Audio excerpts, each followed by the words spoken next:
Bonjour à toutes et à tous. Aujourd'hui, je vais te parler de deux mangas que j'ai vraiment beaucoup aimé. Et dans ces deux lectures, il y en a un que j'ai un peu plus aimé que l'autre. Et ça veut pas dire que le premier, il est moins...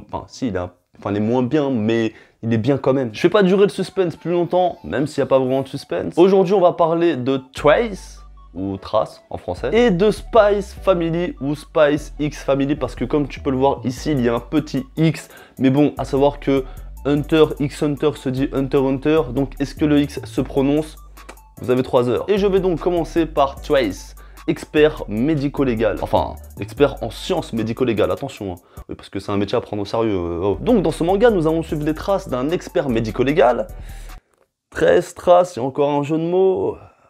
Non. Qui traque la vérité au quotidien, préparant en secret une vengeance redoutable. C'est un thriller vraiment haletant. Alors ça, c'est ce qui est écrit derrière, il n'y a pas de mystère. Si tu aimes les séries américaines comme Les Experts à Miami, Les Experts à Los Angeles, Les Experts à Conflans-Sainte-Honorine, je sais pas, ou toutes les autres séries où il y a des enquêtes criminelles, tu vas véritablement aimer ce manga. Du coup, ça parle de quoi plus concrètement? L'histoire commence avec un petit garçon âgé à peu près de 8 ans qui rentre chez lui après, je ne sais pas, peut-être les cours ou une sortie dehors avec ses camarades. Impatient de retrouver ses parents, frères et sœurs pour regarder une série à la télé qui s'appelle... je sais plus, je sais que c'est un héros, Scorpion Man, voilà, hein, j'avais un doute parce que c'est tellement éclaté comme nom de super-héros, Scorpion Man, frère, wesh, t'as pas une autre idée? Et en rentrant chez lui, il se rend compte que sa famille a été sauvagement assassinée. Donc les premières pages nous installent déjà un héros qui a un passé très difficile, parce que juste après cet horrible crime, on a une ellipse de 20 ans, et on retrouve notre jeune garçon qui est devenu justement un expert médico-légal, et qui adopte une philosophie qui est de faire éclater la vérité, rien que la vérité, sans prendre parti ni pour la police, ni pour les victimes, ni pour les criminels. Ce premier tome, comme tous les premiers tomes, nous sert déjà pour commencer à installer les bases de l'histoire, ainsi que les personnages et leurs traits de caractère. Et celui de Mano, alors Mano c'est le héros, j'ai pas donné le prénom mais maintenant je te le donne, hein, t'en fais ce que tu veux. Et de premier abord, un personnage très froid, assez distant, et qui ne ressent pas, en tout cas qui ne montre pas ses émotions. Ce qui peut être compréhensible par rapport à son passé qui est assez douloureux. Il va bien évidemment faire la rencontre d'une jeune femme, donc ça va être très certainement la deuxième protagoniste, qui elle aussi est une expert médico-légale, mais débutante, parce que bon, lui c'est déjà un ancien en fait dans le métier. Le personnage féminin s'appelle Sawaguchi, et est écrit par l'auteur forcément un petit peu comme plus ou moins toutes les femmes, alors je fais une grosse généralité évidemment, mais qui agit véritablement avec son cœur, qui montre un peu plus ses sentiments, montre beaucoup plus de compassion que pourrait le faire un homme déjà lambda, mais encore plus notre héros, qui lui déjà soit n'a plus de sentiments ou cache ses sentiments. Et du coup, on a un couple de protagonistes qui est totalement opposé, un homme, une femme, un mec qui n'a pas de sentiments, une femme qui a beaucoup de sentiments et qui doivent travailler ensemble. Et pour moi, ce premier point est déjà assez positif puisque c'est assez amusant de voir comment ces deux personnages vont devoir évoluer ensemble. Les gens qui ne sont pas forcément très familiers avec ce genre de série policière ou avec ce genre de manga de type policier thriller ne seront pas déroutés car l'auteur prend le temps de nous expliquer comment se passe une expertise médico-légale. Néanmoins, je me suis vite attaché à ce personnage de Mano qui, de premier abord, exprime pas forcément ses sentiments et a l'air très froid. Et au final, on découvre que c'est un peu plus profond que ça. Dans ce manga, les experts médico-légaux ont énormément de boulot. Le truc, c'est qu'ils peuvent bosser sur plusieurs enquêtes à la fois. Ce qui fait que les victimes ne sont plus que des numéros pour eux. Le seul petit point noir, et encore c'est pas vraiment un point noir, c'est juste que ce sont des ficelles que j'ai personnellement vu venir dès le départ, c'est que quand on nous pose un protagoniste enfant qui lui arrive une dinguerie comme là, le meurtre de ses parents et frères et sœurs, et que les 2-3 pages d'après, tu le vois 20 ans plus tard devenir un expert médico-légal, tu sais qu'il va y avoir deux choses. La première, c'est qu'il fait ça par rapport à son passé et qu'il veut que ça ne se reproduise plus. Et la deuxième chose, c'est qu'il va chercher la vengeance, tout simplement. Donc j'ai pas vraiment été surpris là-dessus. En revanche, j'ai envie de voir comment il va se venger. Hein, parce que bon, c'est juste un expert médico-légal, hein, c'est pas un keuf encore. C'est assez difficile pour moi de t'en parler sans vraiment trop spoiler. En même temps, dans ce premier tome, et même dans le deuxième, parce que j'ai eu le deuxième tome, à part installer l'histoire, installer les personnages, on n'a pas grand chose, mis à part quelques enquêtes qu'ils sont en train de faire en fait. Donc c'est pas ouf. Enfin, quand je dis c'est pas ouf, ça veut dire que le manga il est pas ouf. Le manga il est vraiment très bon. En tout cas, je te le conseille si t'aimes les séries policières, les séries à enquête. Clairement, c'est un bon manga que je te conseille. Trace ou Trace, comme tu veux. Aux éditions Komiku. Après, c'est un CNN, hein, donc le prix tu vas chiffrer, hein, au moins 8 €.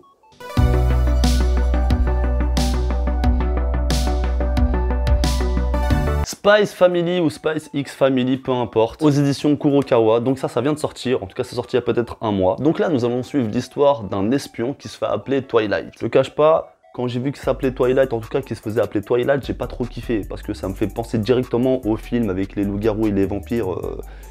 Je suis pas forcément fan, hein. Mais bon, on fait abstraction. Donc Twilight est présenté comme le plus grand espion du monde. Et pour sa nouvelle mission, il doit fonder une famille en moins de 7 jours. Ouais, alors déjà techniquement, trouver une femme en 7 jours, c'est compliqué. En plus, fonder une famille, c'est-à-dire que quoi? Dedans, tu mets quoi? Tu mets le mariage, faut faire un gosse. Alors, de mémoire, mais je suis pas sûr, arrête-moi si je me trompe. La grossesse, c'est 9 mois plus ou moins. Hein. 7 jours, c'est un peu limité quand même. La mission, elle est un petit peu hard. En tout cas, hard ou pas, c'est sa mission. Et bien évidemment, il l'accepte. Contre toute attente, hein, mais vraiment contre toute attente absolue, ce manga est extrêmement rigolo. Malgré qu'il a ce côté très sérieux au niveau de sa prise de position dans ses missions, il prend ses missions très à cœur.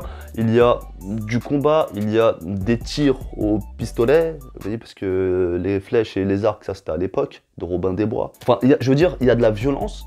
Et en même temps, il y a ce côté hilarant. Et je vais t'expliquer tout de suite pourquoi. Il a 7 jours pour fonder une famille. Du coup, qu'est-ce qu'il fait? Il va à un orphelinat pour adopter une jeune fille.